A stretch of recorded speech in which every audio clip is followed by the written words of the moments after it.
orchestral music got to me as a kid, which means that from the time of like Vivaldi, from one musician to another, it's been transmitted and people could continue to play, and somebody valued it enough to put it into the educational system, and it reached this kid and it just like lit a fire. And that's not an accident. There's not a gap between myself and the people of the past. It's like from one person to another found value in it, and they kept it going. Through all the struggles, through the Great Depression, through wars, people have still kept our industry going. And I'm one of those people, and I believe that there will always be people who will do that.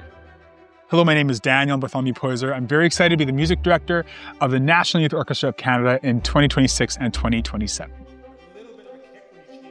NYO is already a support system for many musicians. When you hear of musicians who've been part of NYO decades, still meeting their NYO colleagues from those times past and still having a bond there. Or when I'm working with people in an orchestra and I say, oh, I'm the music director of National Youth Orchestra, and they immediately launch into a story of where they went and the pieces they played in musical experience. That itself, having an organization that does that, is probably one of the strongest support systems that you can have because of the memories that are built. As a musician, you're heading out on stage, you're by yourself. It has to come from inside. And what do you draw on?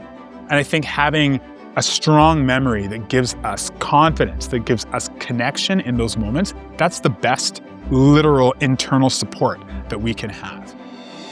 The NYO, what we're doing is providing a place, a safe place where students can come and explore, and they can have the rigorous professional experience of being in a touring professional orchestra, and they can also be open to all the options that are there. They can create options, and that's kind of what's actually needed. What challenges are we facing right now? It feels like everything that's happening is amped up, and the financial stresses, the emotional stresses, the uncertainty about the future are all there. Musically, in terms of our communities, there's a challenge because the music that people want to hear, the music that we want to play, we have to make sure that there's a significant amount of overlap there. So that means that we have to be really attuned to our customers, to our communities, to our base of people that we're making music for. It's always been difficult to be a professional musician.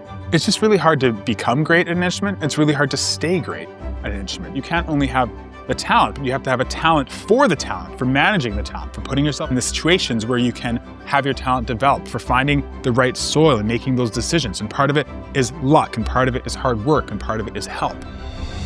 One of the great things that's happening right now is that people are realizing they are not limited to just one aspect of being a professional musician. Musicians now have more options. In times of change, there's always great opportunity if you just shift your lens. If not this, okay, that opens up like this. You're not waiting as a musician for someone to say, oh, here are your options A, B, C, D, E.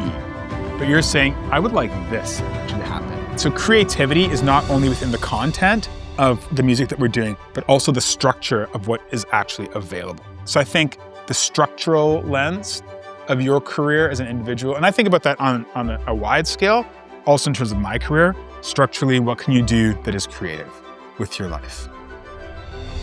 What I would want every young musician to know, aspiring musician to know, is that the same standard you have for how well you play is the same standard you should have for how well you treat people around you. Be kind to everybody, because the people you pass on your way up are the people you will pass on your way down.